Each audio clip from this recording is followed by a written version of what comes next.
Hi friends, എല്ലാവർക്കും ഒരു പുതിയ വീഡിയോയിലേക്ക് സ്വാഗതം. ഇന്ന് ഞാൻ നിങ്ങളെ പരിചയപ്പെടുന്ന ഏഞ്ചലോണിയ എന്നറിയപ്പെടുന്ന ചെടിയാണ്. പണ്ടുകാലം മുതലേ എല്ലാ വീടുകളിലുമൊക്കെ ഉള്ള ഒരു ചെടി തന്നെയാണിത്. ഇതിൻ്റെ 2-3 ഷെയ്ഡുകൾ അവൈലബിൾ ആണ്. പർപ്പിളുണ്ട്, അതുപോലെ തന്നെ പിങ്ക്, വൈറ്റ് ഇതൊക്കെയുണ്ട്. ഇന്ന് ഞാൻ നിങ്ങളെ പരിചയപ്പെടുത്തുന്നത് പർപ്പിളിൻ്റെ 2 ഷെയ്ഡാണ്. ഒരു ലൈറ്റ് വയലറ്റും ഒരു ഡാർക്ക് വയലറ്റുമാണ്. ഇതിന് ഇലകൾക്കൊക്കെ ഒരു വാക്സ് പോലെയാണ് ഇത് പിടിക്കുമ്പോഴത്തേക്കും. അതിനൊരു സ്മെല്ലുമുണ്ട്. എന്തായാലും നല്ല ഫ്ലവറിങ്, നല്ലതായിട്ട് പൂക്കൾ തരുന്ന നല്ലൊരു ചെടിയാണ്. ഇതിൻ്റെ പൂക്കൾ എങ്ങനെ ഉണ്ടാകുന്നത് ചെറിയ പൂങ്കുലകളായിട്ടാണ്. താഴെ നിന്ന് മുകളിൽ വരെ ഇങ്ങനെ പൂക്കൾ ഇങ്ങനെ ഉണ്ടായിക്കൊണ്ടേയിരിക്കും. ഇങ്ങനെ ഈ പൂക്കൾ ഉണ്ടാകുന്നത് ഏകദേശം 1 മാസം വരെയൊക്കെ തന്നെ ചെടിയിൽ ഇങ്ങനെ നിൽക്കും. ഇപ്പം നമ്മളൊന്ന് പ്രൂൺ ചെയ്ത് വിടുകയാണെങ്കിൽ നിറച്ച് ഇങ്ങനെ ബ്രാഞ്ചസൊക്കെ വന്നിട്ട് നിറച്ച് പൂക്കളായിട്ട് നിൽക്കുന്ന നല്ലൊരു ഭംഗിയാണ് തന്നെയാണ്. ഞാനിതങ്ങനെ ഇടയ്ക്ക് അങ്ങനെ പ്രൂൺ ചെയ്യാറൊന്നുമില്ല. ഇല്ലെങ്കിലും കുഴപ്പമൊന്നുമില്ല. അതിങ്ങനെ പൂത്ത് കഴിഞ്ഞിട്ട് പൂവെല്ലാം കഴിഞ്ഞ് കഴിയുമ്പോഴത്തേക്കും തന്നെ അവിടെ വെച്ച് ഉണങ്ങി അങ്ങ് പോവുക ചെയ്യുന്നത്. ഇതിന് വിത്തുകളുണ്ടാകുമെന്നാണ് പറയുന്നത്. പക്ഷേ ഞാൻ ഇതുവരെ അങ്ങനെ ശ്രദ്ധിച്ചിട്ടില്ല. പക്ഷേ അതിൻ്റെ ആവശ്യമില്ല. നമുക്കല്ലാതെ തന്നെ ചെറിയ തണ്ട് ഒടിച്ച് നട്ട് കഴിഞ്ഞാൽ പെട്ടെന്ന് വേര് പിടിപ്പിച്ചെടുക്കാൻ പറ്റും. സാധാരണ നമ്മൾ തണ്ടൊക്കെ ഒടിച്ച് നടുമ്പോഴത്തേക്ക് 2 ദിവസത്തേക്ക് ഷെയ്ഡിലൊക്കെയാണ് വെക്കുന്നത്. ഇത് പക്ഷേ ഈ ചെടിക്ക് അങ്ങനെയൊന്നും ഇല്ല, പ്രശ്നമില്ല. വെയിലത്ത് വെച്ച് കഴിഞ്ഞാലും പെട്ടെന്ന് വേര് പിടിച്ച് കിട്ടുകയും ചെയ്യും. അങ്ങനെ എളുപ്പം നമുക്ക് വേര് പിടിപ്പിച്ചെടുക്കാവുന്ന ചെടിയാണ്.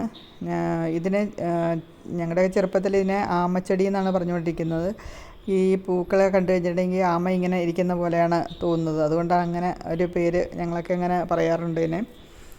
എന്തായാലും കാണാൻ നല്ലൊരു ഭംഗിയാണ്. ഈ ലൈറ്റ് വയലറ്റും ഒരു പ്രത്യേക ഒരു ഭംഗി തന്നെയാണ്. ഈ പച്ച ഇലയ്ക്കകത്ത് ഇങ്ങനെ പൂക്കളായിട്ട് നിൽക്കുന്നത് നല്ലൊരു കാഴ്ച തന്നെയാണ്. പിന്നെ എല്ലാ ഫ്ലവറിങ് പ്ലാന്റ്സിനെ പോലെ തന്നെ ഇതിന് നല്ല വെയിലാണ് വേണ്ടത്. നല്ല വെയിലത്ത് നിൽക്കുമ്പോഴാണ് ഇതുപോലെ നിറച്ച് പൂക്കൾ തരുന്നത്. അല്ലാതെ പൊതുവേ ഇങ്ങനെ കീടരോഗബാധയൊന്നും കുറവായിട്ടാണ് കാണുന്നത്. എളുപ്പം അങ്ങനെ നമുക്ക് ഒരു പ്രാവശ്യം നമ്മുടെ കയ്യിൽ കിട്ടിക്കഴിഞ്ഞിട്ടുണ്ടെങ്കിൽ അങ്ങനെ എളുപ്പം നശിച്ചു പോകാത്ത ഒരു ചെടിയായത്. കാര്യം എളുപ്പം നമുക്ക് വേര് പിടിപ്പിച്ചെടുക്കാൻ പറ്റും. അങ്ങനെ വലിയ കീടരോഗബാധയൊന്നും ഇല്ലാത്തതുകൊണ്ട് തന്നെ നമ്മുടെ കയ്യിൽ തന്നെ ഇത് എപ്പോഴും ഉണ്ടാകും. എന്തായാലും നല്ല ഭംഗിയുള്ളൊരു ചെടി തന്നെയാണിത്. ഇഷ്ടംപോലെ തേനൊക്കെ ഉള്ളതുകൊണ്ട് ബട്ടർഫ്ലൈസൊക്കെ ഇഷ്ടംപോലെ നമ്മുടെ ഗാർഡനിലും വരും. തേനീച്ചകളൊക്കെ എപ്പോഴും ഇതിൻ്റെ കൂടെ നിൽക്കും.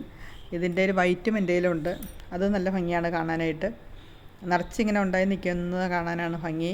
അതിന് നമ്മൾ കറക്റ്റായിട്ട് പ്രൂൺ ചെയ്ത് കൊടുക്കുമ്പോഴാണ് ആ ഒരു ഭംഗി വരുന്നത്. ഒരുപോലെ ഇങ്ങനെ നിറച്ച് പൂവ് നിൽക്കുകയും ചെയ്യും. ആ പൂക്കളൊക്കെ ഏകദേശം 1 മാസം വരെയൊക്കെ വാടാതെ നിൽക്കുകയും ചെയ്യും. ഇതാണ് ഞാൻ പറഞ്ഞ 2ാമത്തെ ഷെയ്ഡ്. ഇത് ഇച്ചിരൂടെ ഡാർക്ക് വയലറ്റാണ്. മറ്റേത് ഒരു ലൈറ്റ് വയലറ്റാണ്. ഇത് ഇച്ചിരൂടെ ഡാർക്ക് കളറാണിത്. എന്തായാലും 2 പൂക്കളും കാണാനായിട്ട് നല്ലൊരു ഭംഗിയാണ്. നമുക്ക് എളുപ്പം വേര് പിടിപ്പിച്ചെടുക്കാനും പറ്റും. ഇതൊക്കെയാണ് ഈ ചെടിയുടെ വിശേഷങ്ങൾ എന്ന് പറയുന്നത്. എല്ലാവർക്കും എൻ്റെ വീഡിയോ ഇഷ്ടപ്പെട്ടെന്ന് വിചാരിക്കുന്നു. വീഡിയോ ഇഷ്ടപ്പെടുകയാണെങ്കിൽ ഷെയർ ചെയ്യുക, ലൈക്ക് ചെയ്യുക. വീണ്ടും പുതിയൊരു വീഡിയോ ആയിട്ട് കാണാം. അതുവരെ എല്ലാവർക്കും ബൈ.